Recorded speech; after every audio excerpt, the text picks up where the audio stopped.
I bet you didn't know the chilling details behind the unsolved murder of Ken McElroy, a case that has left the town of Skidmore, Missouri in fear and speculation for decades.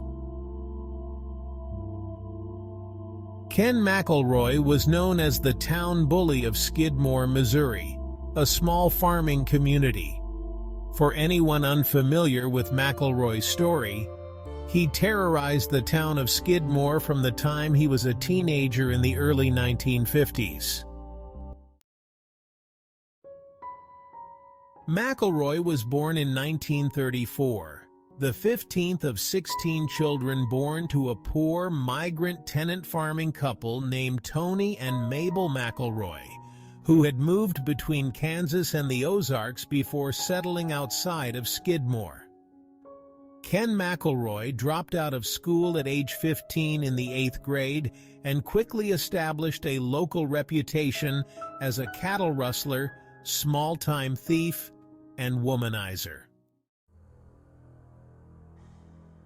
For more than 2 decades, McElroy was suspected of being involved in theft of grain, gasoline, alcohol, antiques, and livestock, but he avoided conviction when charges were brought against him 21 times, often after witnesses refused to testify because he allegedly intimidated them, frequently by following his targets or parking outside their homes and watching them. He was represented by defense attorney Richard Gene McFadden of Gallatin, Missouri. McElroy fathered more than 10 children with several different women. He met his last wife, Trena McCloud, when she was 12 years old and in 8th grade while he was 35. He assaulted McCloud repeatedly.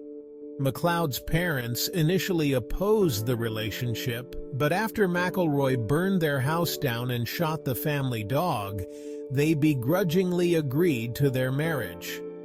Trena became pregnant when she was 14, dropped out of school in the 9th grade, and went to live with McElroy and his second wife, Alice. McElroy divorced Alice and married Trena in order to escape charges of a statutory nature. 16 days after Trena gave birth, she and Alice fled to Trena's parents' house. According to court records, McElroy tracked them down and brought them back.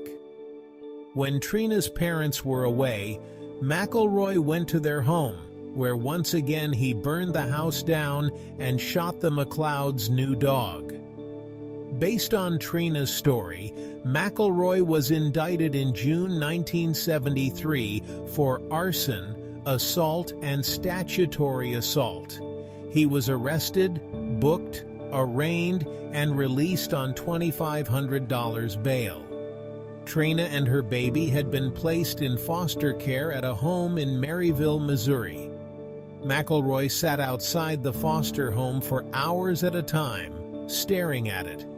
He told the foster family that he would trade girl for girl to get his child back, since he knew where the foster family's biological daughter went to school and what bus route she rode. Additional charges were filed against McElroy. As the years passed, the crimes he was accused of committing only grew in number and severity. Over the course of his 47 years, McElroy was accused of dozens of felonies, including assault, child molestation, statutory assault, arson, animal cruelty, hog and cattle rustling, and burglary.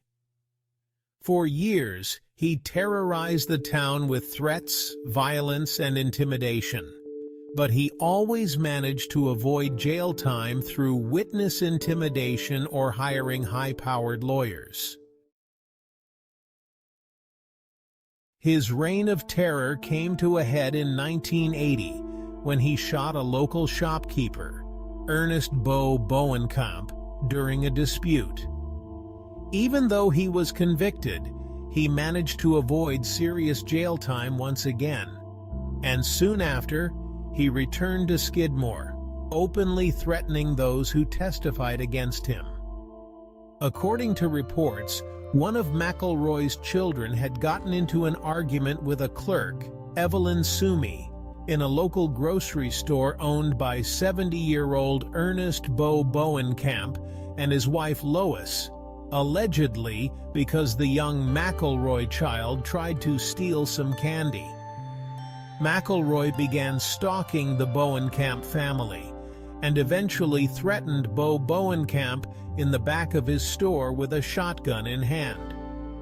In the ensuing confrontation, McElroy shot Bowenkamp in the neck. Bowenkamp survived, and McElroy was arrested and charged with attempted murder. McElroy was convicted at trial of assault, but freed on bail pending his appeal. Immediately after being released at a post-trial hearing, he made graphic threats about what he would do to Bowenkamp. This led to several patrons deciding to see what they could legally do to prevent McElroy from harming anyone else. On the morning of July 10, 1981, Skidmore townspeople met at the Legion Hall in the center of town with Nottoway County Sheriff Dan Estes to discuss how to protect themselves. During the meeting, McElroy arrived at the D&G Tavern with his wife Trena. As he sat drinking at the bar, word got back to the men at the Legion Hall that he was in town.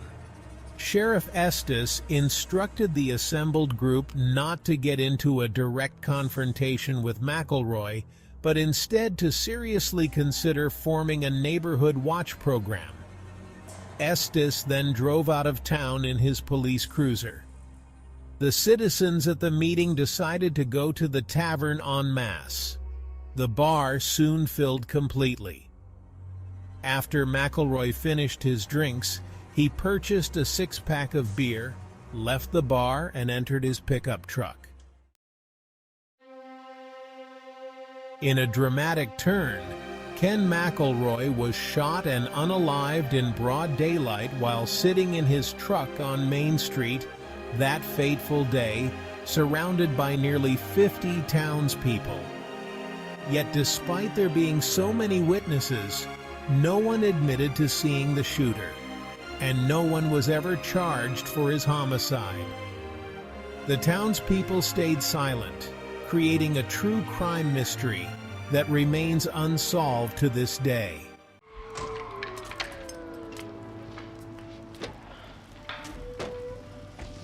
Brad, where are you? They're in here, Sheriff.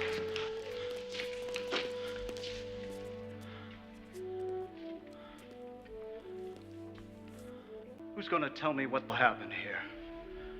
I didn't see nothing. You see anything, Pete? No, I didn't see anything. You see anything, Red? I didn't see nothing. Not a thing. You see anything, Tinker?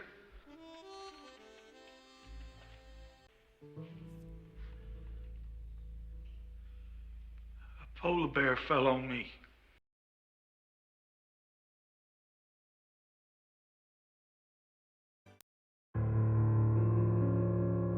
Current Nottoway County Sheriff Randy Strong was just starting out at the time and says that this was his first homicide as a law enforcement officer, saying, quote, "I think we were doing a public talk at one of the banks when we got a call that Sheriff Festus needed some assistance over at Skidmore and told us that an individual had been shot. When we got over to town, Sheriff Estes was there. The pickup truck was still in front of the D&G Tavern, and you could see bullet holes in it. As I recall, there were two different calibers that were very apparent, and there was two different calibers and brass on the ground on the road behind the vehicle. No one was around," continued Strong. "Two different calibers. It begs the question, was there more than one shooter?" In all, McElroy was indicted 21 times, but escaped conviction each time, except for the last, when McElroy was convicted of attempted murder in the shooting of the town's 70-year-old grocer, Ernest Bowenkamp. McElroy successfully appealed the conviction and was released on bond, after which he engaged in an ongoing harassment campaign against Bowenkamp and others who were sympathetic to Bowenkamp, including the town's Church of Christ minister. He appeared in a local bar, the D&G Tavern, armed with an M1 Garand rifle and bayonet, and later threatened to unalive Bowenkamp. The next day, McElroy was shot to his end in broad daylight, as he sat with his wife Trena in his pickup truck on Skidmore's main street. He was struck by bullets from at least 2 different firearms in front of a crowd of people. After McElroy's seemingly endless string of crimes, the residents of Skidmore reportedly got fed up with his actions and executed an extrajudicial sentencing after McElroy exited the bar, which ended with him being shot twice, resulting in his unalive status on July 10, 1981.